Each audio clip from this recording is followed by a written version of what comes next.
for it. Okay. Sounds good. Let's see.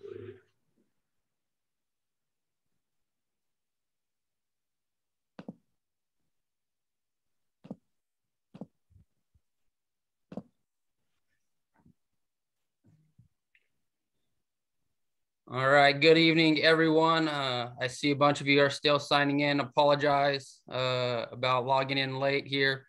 I had a little bit of technical difficulties and dealing with some kiddos. So I apologize about that. Tonight we have Scott here with us. We're going to go over the new NFHS rule changes, kind of get into the swing of things for the upcoming season. As we've done in the past, the Q&A box is open. If you have questions throughout the webinar, we'll answer those towards the end. And then at the end, we'll also have a little Q&A session as well. So without further ado, I'll go ahead and turn it over to Scott. I believe he has the PowerPoint, so he may be sharing that here with us. And we'll get rolling. Thanks, Scott. Appreciate you being here with us tonight. It's my honor to be here, Jeremy. Thank you. Let me share my screen with you. Hope everybody can see it. Let's see. Slideshow.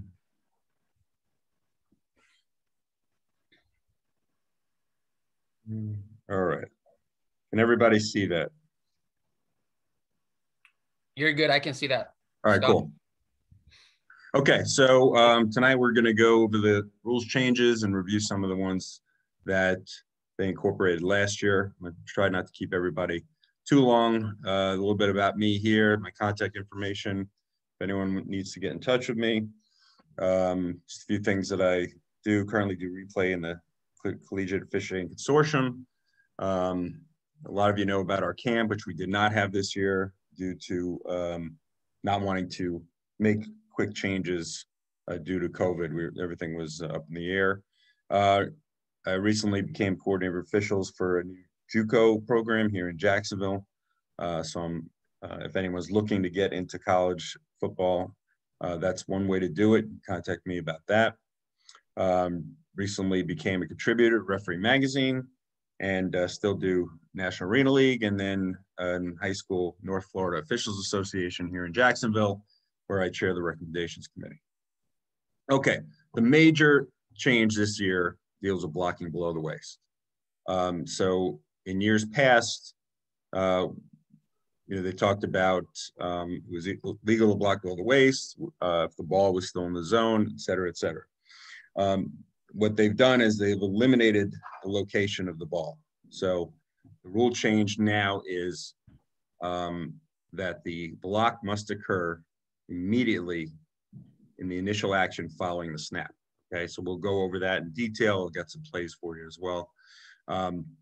So in the first picture here on the left, there's your two linemen. Again, that hasn't changed. They both have to be linemen. They both have to be in the zone. Okay, so just being a lineman is not completely in compliance with the rule. They've got to be in the zone as well. Okay, so in picture B, that block is legal. It's in the zone. It's at the time of the snap, immediate initial action following the snap. Both players began on their lines of scrimmage in the free blocking zone. Hey, Scott, can you go to presenter mode right now? We're seeing the presenter screen. Can you do like the slideshow mode, I believe it's called, or something like that? Let me see. Yeah, stand by. Is that better? There you go. Perfect. Thank you. All right. So so here it's legal for offensive linemen to block below the waist in the free blocking zone. You see the zone. It's 4 yards to either side of the line and 3 yards beyond and behind the neutral zone. So both players here, so 77 could block 62 below the waist if it's immediately after the snap. 65 can do the same to 93. However, 72 cannot do so to 55 because even though 55 is on the line, he's not in the zone at the snap. Here, we're talking about initial blocking with the hands, okay? And we have a play to talk about as well. So as long as you initiate contact with the hands, if it's below the waist, all right, you can continue that action immediately following the contact with the hands. All right, and this goes for both sides of the ball. Defensive linemen can block below the waist as well, subject to the same rules. Okay. Here, the initial contact is above the waist, as you see in picture A. In B, the blocker loses contact and starts a new block. Okay, this is a foul. Right, it's got to be the immediate initial action following the snap. Okay, so if they're two linemen are engaged up top, all right, it has to that block has to be that block below the waist has to be an immediate continuing action. Okay, can't be a new block, can't disengage and re-block below. Okay, again, as I mentioned, rules regarding blocking below the waist apply equally to both teams. Okay, this defender here goes below the waist outside the free blocking zone, take out a lead blocker, cannot do that. Okay, that cannot be done in high school. Backs, you know, sometimes you see defensive backs at the college and pro level taking out a lead blocking lineman. All right, that cannot be done here because A, defensive backs are not initially on the line of scrimmage, and B, those are not immediately at the snap. Okay, only inside the zone and only by linemen who are also in the zone. What are the implications? Okay, as I said, we're no longer required to determine the location of the ball when the block occurs, right? So in last year, if we had a handoff, let's say an inside handoff, right? If we had a lineman leading, pulling, let's say on a trap play, that lineman could block below the waist because the ball was still in the zone. We take that out of the equation now because it has to be, the block has to be immediately after the snap. So it doesn't matter where the ball is anymore, which is good. With all the passing game we have now in our high school game, you'll see the blockers, especially the tackles, taking that backward step at the snap to go into a pass block position. Okay, if he takes that backward step at the snap, he can no longer block below the waist because it's no longer immediate. Okay, and the initiation of the block and the block itself must all be continuous motion. Can't be two different motions. All right, let's talk about some plays. I don't have any illustrations, but we have plays here. So play one, immediately after the snap, A66 blocks B99 above the waist. A66 disengages and blocks B55 below the waist. We know that the initial block is legal, but it's illegal for A66 to block B55 below the waist because the block was not an immediate initial action following the snap. Again, if you think immediate initial action, let that guide you throughout this season. Right? Let that be automatic, immediate initial action. And of course, you know, coaches might try to play with that, you know, what's immediate, what's initial, but use common sense here, right? If it looks like there's a delay, then let's call that. Let it be immediately at the snap. All right, we're trying to I think what they're trying to do is just get illegal blocks out of the game completely. So this is a start. Okay, play two. A7 is in shotgun formation, 7 yards behind the line of scrimmage. After the snap, A60 blocks B55 below the waist, and the block is an immediate initial action. Obviously, we know that's legal. Or A66 rises, retreats slightly as if to go into traditional pass blocking protection, and then dives and blocks B55 below the waist. Obviously, block A is legal, B is illegal. It was not an immediate initial action.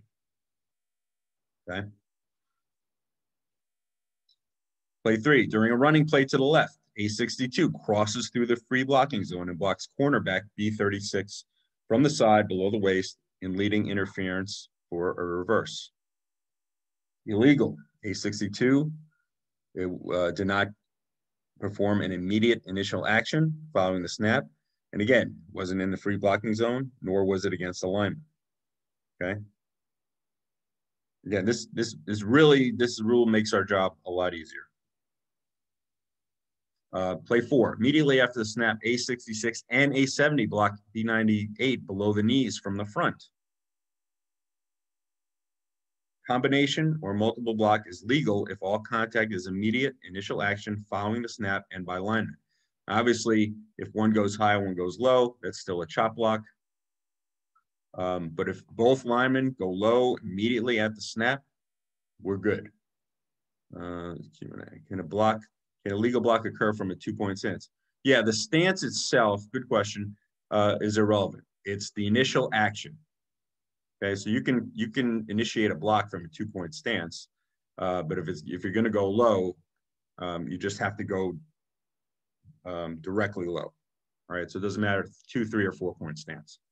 Question. Where are we? Okay. A63 in a 3-point stance. B98 is positioned in the gap off A63's shoulder.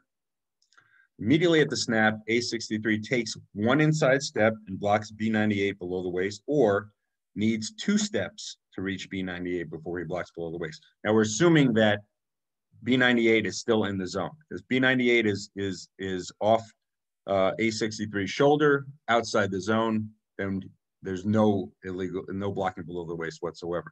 In this case, it's legal. Once we're going to allow 1 step here, okay? We're going to call 1 step immediate, but we're going to call 2 steps not immediate and therefore illegal. Right? Any questions there? All right.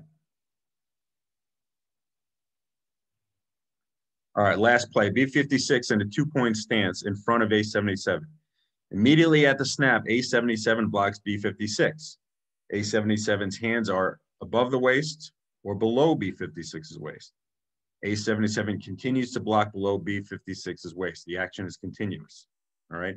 And the same is true if B56's hands were above the waist or below the waist. B56's hands go below the waist, all right? He can still, either player can block below the waist, all right? So it's illegal because the initial block is with the hands above the waist, all right? Legal in B because the immediate block is with the hands, which are below the waist, and the block below the waist is immediately follows that block. Now let's use common sense here, okay? Most of the time, when the hands are extended, it's going to be above the waist, all right? So if we see that initial action above the waist with the hands, they're not going to be able to block below the waist, all right? But if those linemen get low enough and those hands come out and they're near the torso, okay, and they continue that action below the waist, then we're going to allow that, okay? Questions there? Any questions so far? Okay, all right, so it's pretty much made our job easier. All right, editorial changes. The jerseys of the home team shall be a dark color, clearly contrast to white, starting with the 2021 season. We'll get more into that. Definition of the field of play, et cetera, et cetera. Not going to worry about the 9, 8, and 6 player rules differences right now. Right. Refresher on the 2020 rules. Okay. Prior to the game, the head coach notifies the referee who the designated representative is for making decisions regarding penalty acceptance or declination. Obviously, we want to be sure we have the right decision on the field. Okay, so we're not just staring at the sideline, or whoever the line of scrimmage official is talking to the proper person. We're not, we know who to get to for that decision. Of course, if it's not the head coach and the head coach wants to overrule him, we'll allow that. But for purposes of accepting or declining the penalty, they're supposed to make it known to the referee who that decision maker is. Halftime, if there's a weather delay of at least 30 minutes, during the last 3 minutes of the second period, the coaches may mutually agree to shorten the halftime intermission below the minimum. Okay, again, common sense. common sense. And if it's a weather delay in the last 3.5 minutes, okay, again, use common sense. Both coaches agree to something, we'll let them do it. 40-second play clock for a defensive injury or defensive equipment issue, helmet off, etc. 25 for offense. Okay, 40 for defense, 25 for offense. New series after a legal kick is 25 seconds. So this is when, if there's a punt that's muffed beyond the neutral zone and the kicking team recovers it, even though it's a new set of downs for Team K, we go to a 25-second play clock on the ready for play. Disconcerting acts by the defense. It was an unsportsmanlike conduct foul. Now it's just a disconcertion foul. It's 5 yards. Okay. Now, obviously, if they continue to do it and it escalates to unsporting behavior, sure, you can put a UNS on it. But again, this is designed to avoid those major fouls that can severely hurt the team. So again, be sensible with this. Talk to them first before we start giving out even the 5-yard fouls. Okay, spiking the ball to conserve time. This changed last year, which is a good change. Doesn't have to be under the snapper. It can be in the shotgun and spike the ball to conserve time, the quarterback. All right, gray. We've had an obsession with gray jerseys in the past few years at most levels, and high school is no exception. So we're talking about contrasting home jerseys from white. Now, A, B, and C are considered to not be contrasting. D is a darker gray that's considered to be contrasting. All right. These are 2 photos from a championship game on Long Island just this past spring. They played their games in the spring. The home team is in gray, the runner, and the visiting team is in white, the defense. Close up, maybe a contrast, but if you look at it from any distance, we're talking about way too close for comfort. So starting this year, the home team has to wear a color that contrasts with white. Okay. So this is the spectrum that NFHS has given us. Nobody's going to go out there with a device that measures the percentage of darkness. So disregard that. But the bottom line is, and referees, you should let your teams know in advance that you expect contrasting jerseys. And if they can't comply, then we want to play the game, right? But we don't want any surprises. We don't want 2 teams showing up in blue jerseys, 2 teams showing up in white. So if it comes a point where the visiting team, the home team can't contrast with white jerseys, switch them up. Have the visiting team wear dark jerseys, something like that. But we want to play those games. But referees, my point is, you want to know that information in advance. All right. So that's part of your communication with the coaches during the week of the game. And just to touch on that a little bit more, Scott, if you don't mind. Sure. Obviously, at the end of the day, the goal is to allow the students to play. And if we can allow them to play and let them play, let's find a way to allow that to happen.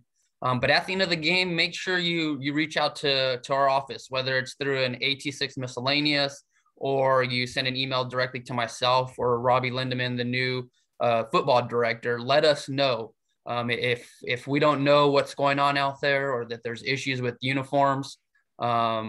We can't get that corrected on our end and send something out to the school. So while we know it's probably a pain and can be an issue there that night for the game and being able to tell who is who, if we can get that game to be played and then information sent to our office so we can let that school know and try to work something out for the rest of the season if we need to, or just something like that from our end to help you guys out on Thursday, Fridays, and Saturdays.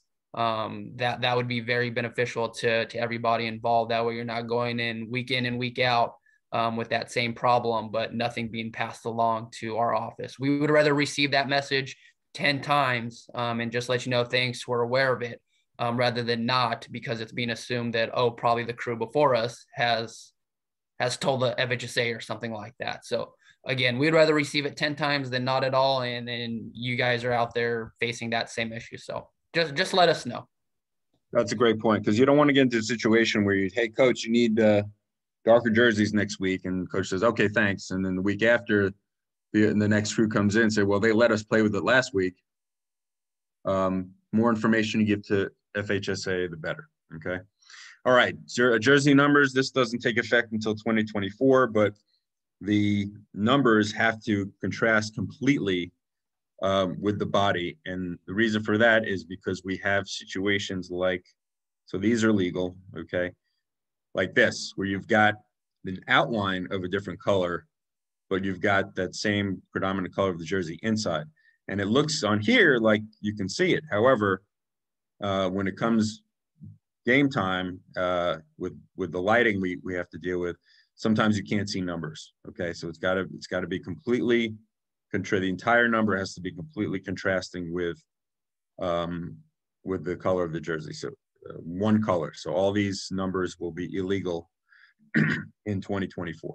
All right, nothing to worry about now, but they should start getting us there. Okay, points of emphasis, sportsmanship. Obviously, we have to deal with this every year.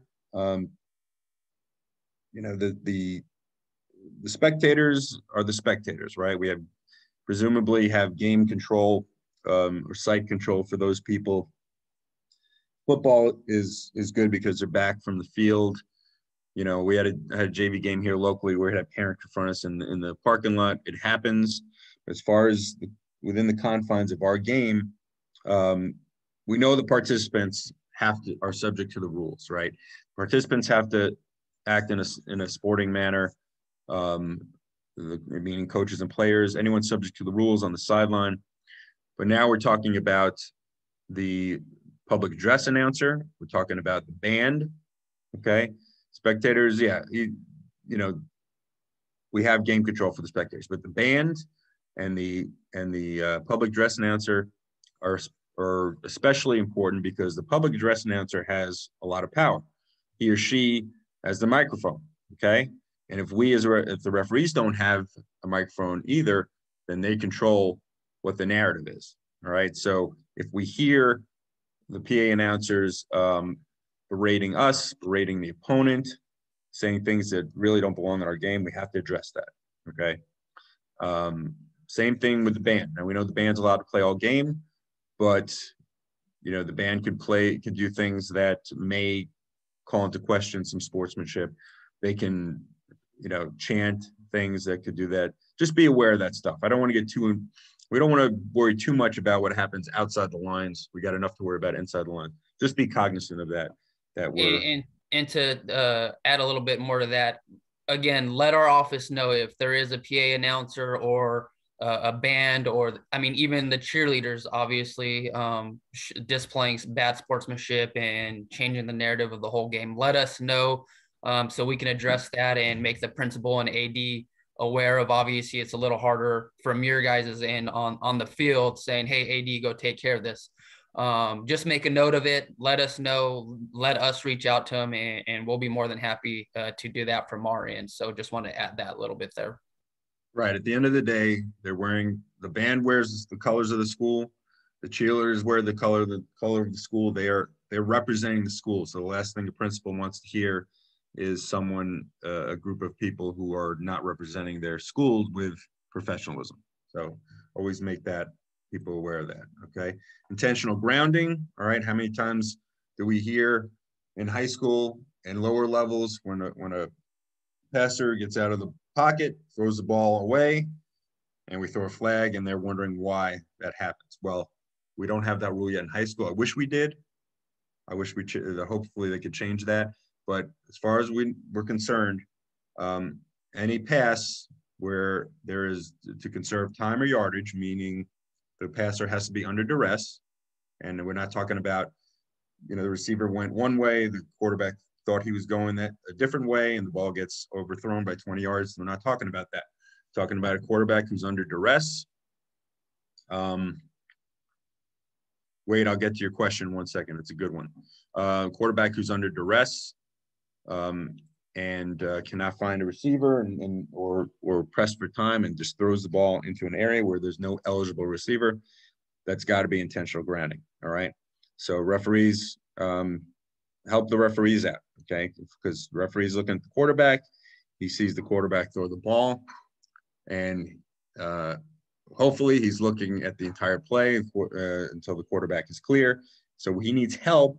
He or she needs help as to where the ball was thrown and whether or not there were eligible receivers. So come give that information. We've got to get that better this year. As far as an eligible receiver in the area, we have great athletes on the field, okay? So a pass that's overthrown by a few feet, it might look like they're throwing it away, but we have players that can go get those balls.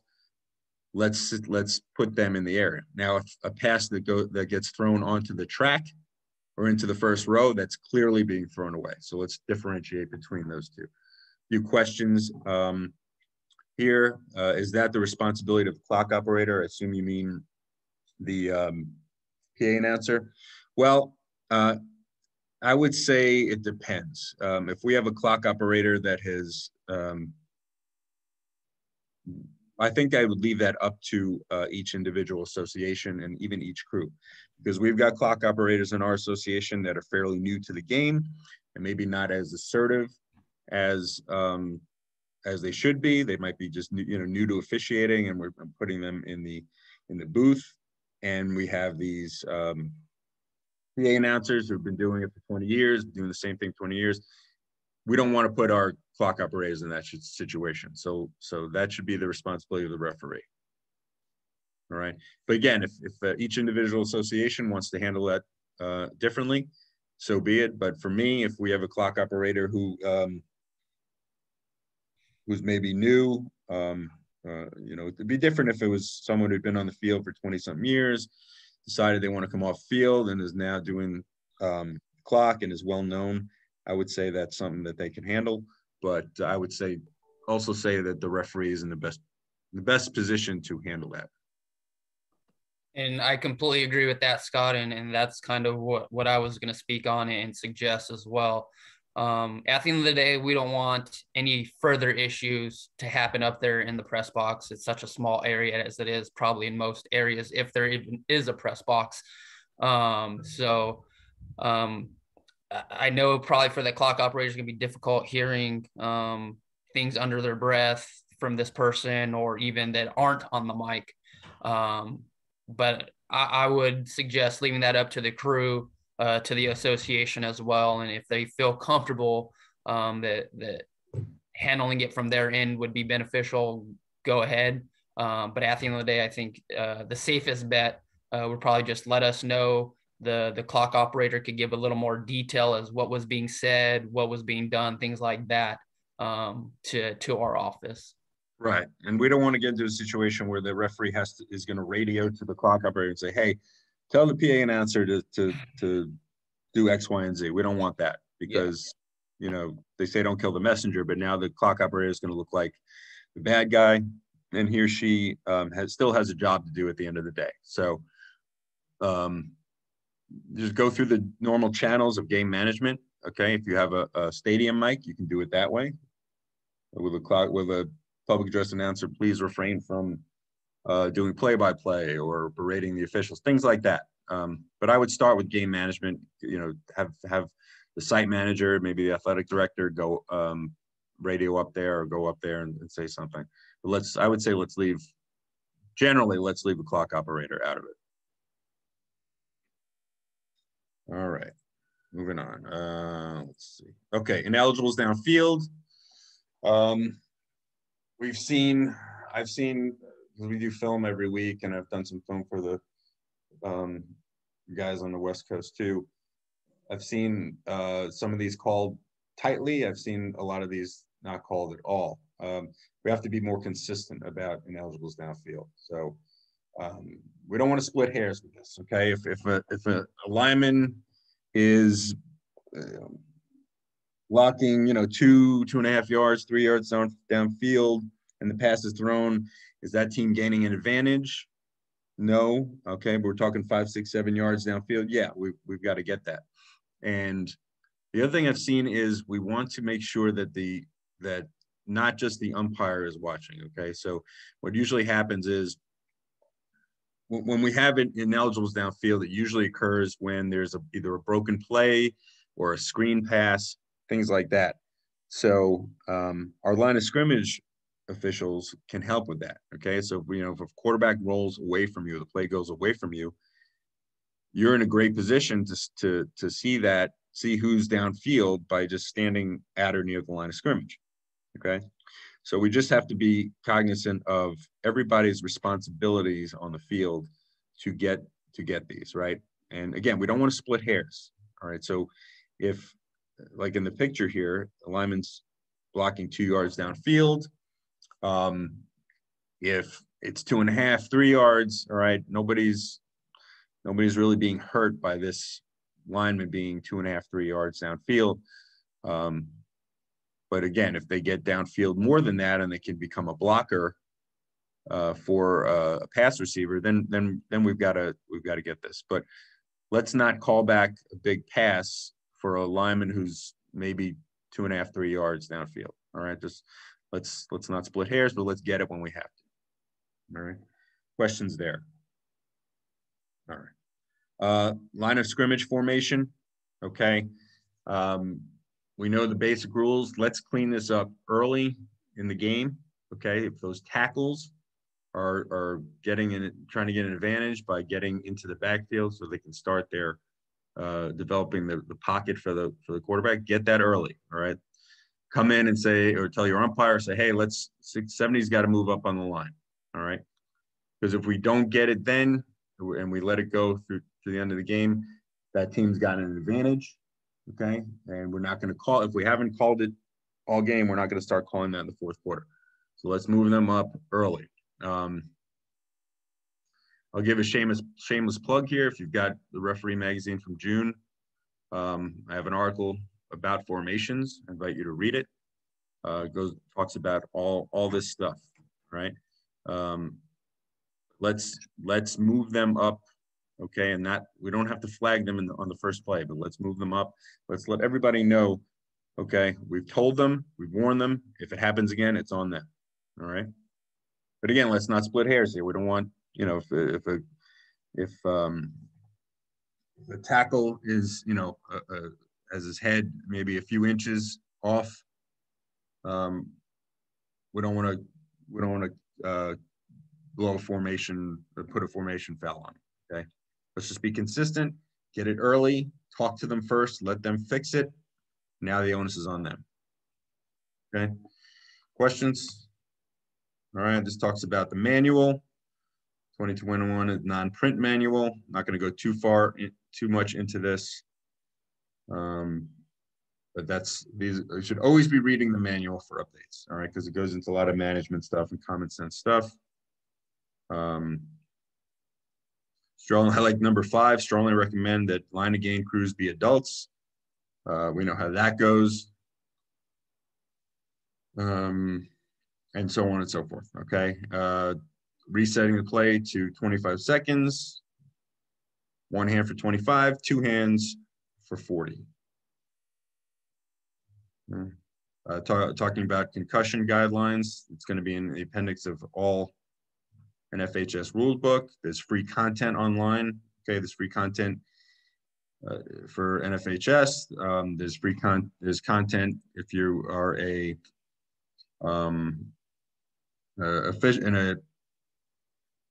NASO member. Okay, there's always quizzes you can do. 88 does not have to be on the line. James Mitchell. 88 doesn't have to be on the line, but he has to be either on the line or in the backfield. So that's a good point. I'm gonna go back to that. Okay, so this area, okay, 62 and 55, okay, are on the line, correct? 88 is in an area called no man's land, right? He's neither on the line nor completely in the backfield. There's only one player that can be in no man's land who is neither on the line or in the backfield, who's essentially reaching through the line, and that's the player in position to handle a snap, and that's usually the quarterback, right? So 88 either has to move up to be a lineman or move back to be a back. Okay, so he's in what's called no man's land. But you're right, he doesn't have to be on the line per se, but he can't be here. This is no man's land, right? Just to clarify. Good point by James. Any other questions on the formations? Okay, and that's the information on NFHS. Okay, that's all I got for the rules change. Again, the major one is the block and below the waist, and of course the jerseys. Awesome. Thanks, Scott. Appreciate that. My pleasure. If you do have any questions, clarifications needed or anything, please feel free to use the Q&A box. I'll kind of go over a few things on our end regarding whether this year is normal, not normal. Our plans is to have a normal year as it was 2 seasons ago before COVID happened. Obviously, if things that were done, some of the considerations in your area were beneficial, whether it was the coaches' meetings or how you guys arrived to the stadiums and things like that. Please feel free to continue those. NFHS still has those out, so to speak. They're not going to be resending them or anything like that. As far as the team box, those go back to normal with the sideline, so it's not extended. I think what it was to the 20 to the 20 last year, or 10 to the 10, or whatever it was. Those will go back to normal. And we're excited for what is hopefully going to be as normal as possible of a season with COVID still kind of around. If you're wanting to use a electric whistle, NFHS is still allowing that. They've made that actually allowable for the future with those. Masks, again, that's local and personal safeties if you want to use those. But again, we hope to have as normal as a possible season for the upcoming year, and we're excited. I do have one question here that it looked like was up. Yeah, regarding targeting and ejections. They haven't updated anything that I've seen that would be an automatic ejection for targeting. But again, use your discretion. If it's a hit that is with the intent to injure someone, in like you do in any other play, you have the right to disqualify that player. I mean, we're out here for player safety. We don't want anybody injured. And players are out there with the intent to injure, whether it's to the head, whether it's to take out someone's knee intentionally. Again, use your discretion. You'll know it when you see it. Correct. Yeah. So again, no updates. As far as the ejections go, again, it's kind of similar as it was the previous years. Get your ejections into our office as soon as possible. We know most of you work a full-time job the next day, or may have to work, whatever it is. We know you have family and things like that. But please send as detailed of a report as possible, so our corrective action team has all the facts and data to be able to send out the correct suspension to the schools for that athlete or for the coach, depending on what the issue is. The schools still have the ability to send in a report themselves on any ejections. So that's kind of where we're able to see if reports are being sent in or not, is when schools submit it on themselves. And then it's never a good thing when we're having to hunt down those ejections and reaching out to your presidents and your booking commissioners, asking where that report is. So please just be mindful of getting that report in within 24 hours. I'm not seeing anything else. We had game balls coming in from each sideline. Will this be allowable? Yes. If the schools want to continue that, and you can work within your association with those schools that your association contracts with, that's more than acceptable from our end. If that helps with the speed of the game and makes your jobs a little easier, that's more than acceptable from our office. Again, anything that was adopted last year or used last year and can be beneficial this year, we have no problems with that within obviously the rules of the game not being changed now by the NFHS. But anything small, I don't want to say small, but anything like that that can help, yes, please feel free to do that if the schools and association agree to that. Any new updates on the use of drones? From our end, there is not. That's still local autonomy. The local districts and county offices for regular season games have the control and mandates regarding drones within their area. As far as state series games goes, from our office, they're not allowed for FHSA state series games.